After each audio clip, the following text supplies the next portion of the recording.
I get it. We all have a need for a different level or intensity of structure, but your brain needs structure. It needs predictability. It has to know what it's doing next for it to show up and be efficient for you. Hey, I'm Michelle Reese, founder of the Align Agent Academy, where I get to help agents like you create a multi-figure business by increasing productivity and reducing the overwhelm. And today, I'm going to show you how. So there's a number of things that can tip us into that state of overwhelm. And one of the easiest ones to tackle is multitasking, right? Now, I want to know how many of you would say you're good at multitasking? And really, anyone who's a working parent should have their hand up because that's all we do every single day, right? God, I used to wear my ability to multitask like a badge of honor. I really did. I really did it well. I could cook dinner, help my kids with their homework, return emails, and scroll through social media all at the same time without batting an eye until literally I went batty, right? Because it's just so overwhelming and we've all been there. It's not really a question of whether we can multitask, because we can, we know we can. It's whether or not it's efficient. And I can tell you, it has been scientifically proven multitasking is not efficient. It actually compromises your productivity, okay? Now, there's something called the 30% uptake rule. And really oversimplifying it again, what this rule states is when we're working on a task and we temporarily stop to do something like answer a call or respond to a text, it takes 30% more energy to return to the task we were originally focused on. Think about that.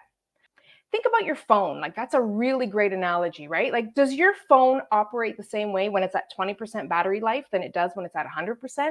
Now, remember, dopamine is the reward we get when we accomplish a task, right? It helps to reinforce the creation of a habit.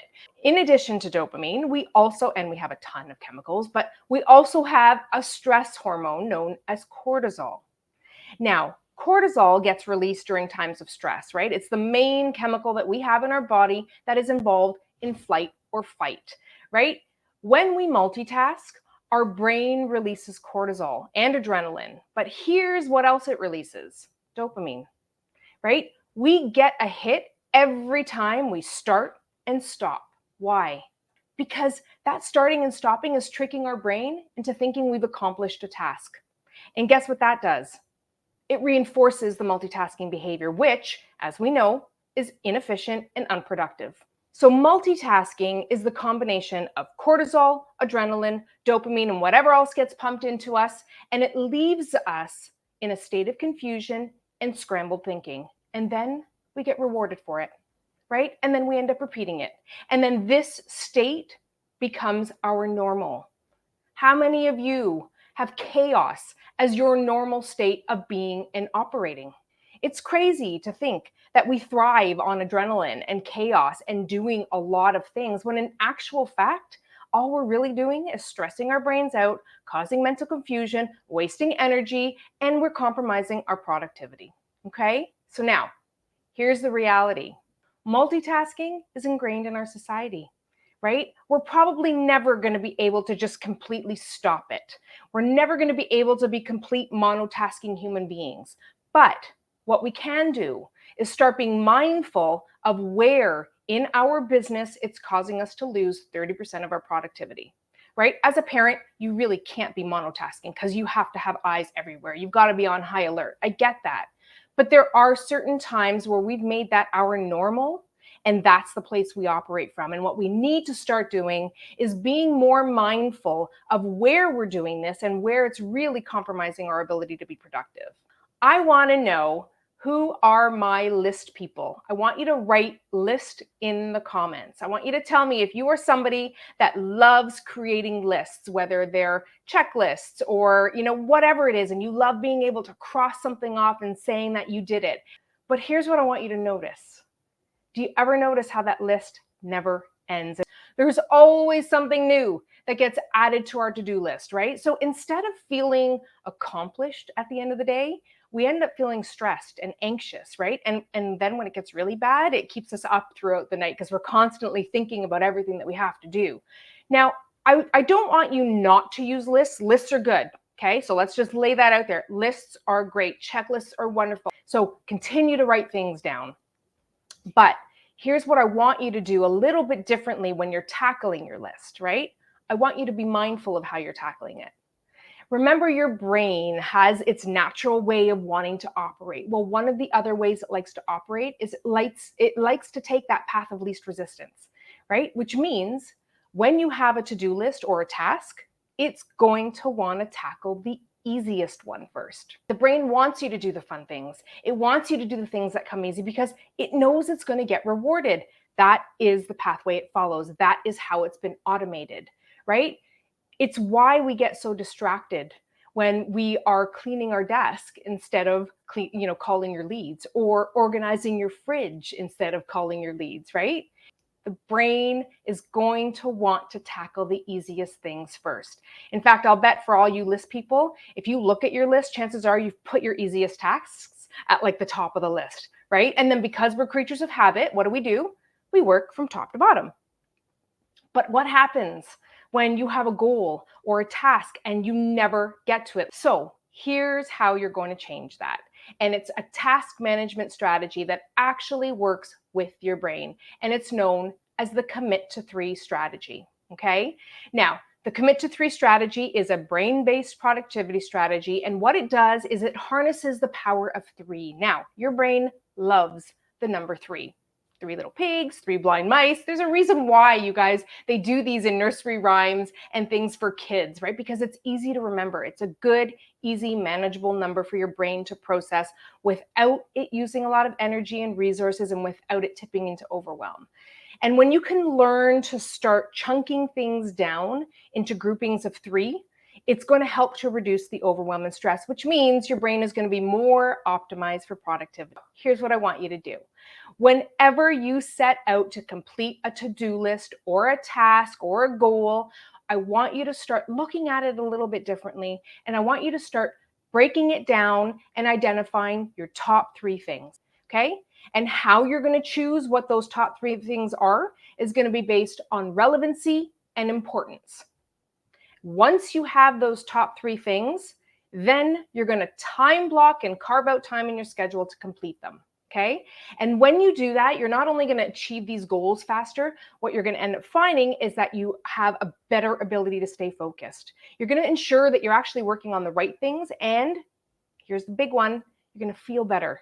Because what you did is what you set out to do, right? Whenever you can kind of break down those goals and give yourself something manageable to achieve, that is going to give you that level of satisfaction. So now I want to talk about how this is going to filter into your daily schedule. Once you have your list and you've organized and prioritized those top 3 tasks, you're going to carve out time blocks in your schedule every single day to work on them. You're going to look at your list, you're going to pick a reward, you're going to enjoy that reward, and then you're going to stop. And then you're going to get on with the rest of your day and your schedule, okay? And what you're going to find starting to happen is that you're going to end up being more intentional about what tasks you're focusing on. You're going to end up prioritizing the ones that are most important, right? That are actually going to move the needle of your business forward. You're going to feel more accomplished. You're going to get your hit of dopamine, which is going to reinforce that positive habit. You're going to be more focused, more monotask, and you're going to eliminate the habit of procrastination.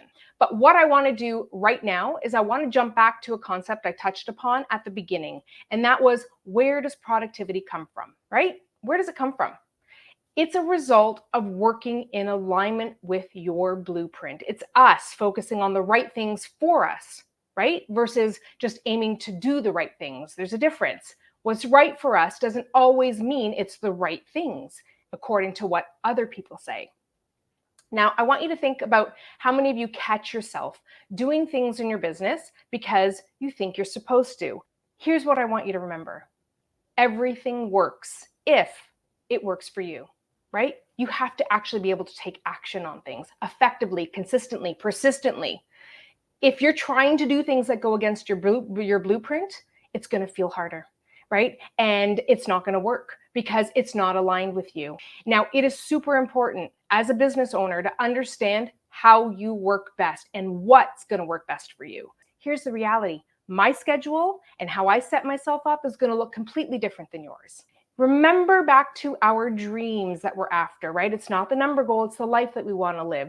For you to be productive, to feel happy, you have to be able to give consideration to what your blueprint is. So let me talk about that. What is your blueprint? Your blueprint is your current life situation, your natural circadian rhythm, your natural strengths, your communication style, your organizational style, your decision-making style. We all have our own way of doing this. I personally use DISC assessment. It's one of my most favorite self-discovery tools. And the reason why I love it, guys, is because it tells me so much about my preferred behaviors. The very first time I ever did a DISC assessment was probably about 9 years ago, and I was completely blown away. Like, it was so accurate with how I work best. I started understanding, why did certain situations stress me out when other things felt just so easy and effortless? Doing the DISC assessment, learning about my blueprint gave me permission to accept and embrace who I am and how I work best. Because before all of that, I used to beat myself up. I used to feel like I had to be more aggressive or be more dominant in order to be successful. And let me tell you what happens when you're constantly trying to go against what comes natural for you. Everything feels hard. The number one thing that sabotages your success and drains your productivity is misalignment. It's not being able to make the right decisions for you. It's important that while we're learning all of these great brain-based strategies, right, that you are also mindful in really kind of leaning into understanding more about your own blueprint. Now, for those of you who are interested in starting off your blueprint journey with a DISC assessment, I want you to write down this URL, okay? Because this is where you're going to be able to find it. If you go to www.alignedagentacademy.com/DISC profile, DISC profile, okay? That's where you're going to access my DISC store. You can order yourself your own confidential DISC assessment. It's easy. You do it on your own. You get your own report, right? This report's going to come to you directly. I want you guys to have that because that really is one of the easiest ways to start looking at how to identify your blueprint. It just opens up this Pandora's box of things you might not have even realized about yourself, or that you did realize, but you were doing unconsciously, subconsciously, right? Because that awareness is huge.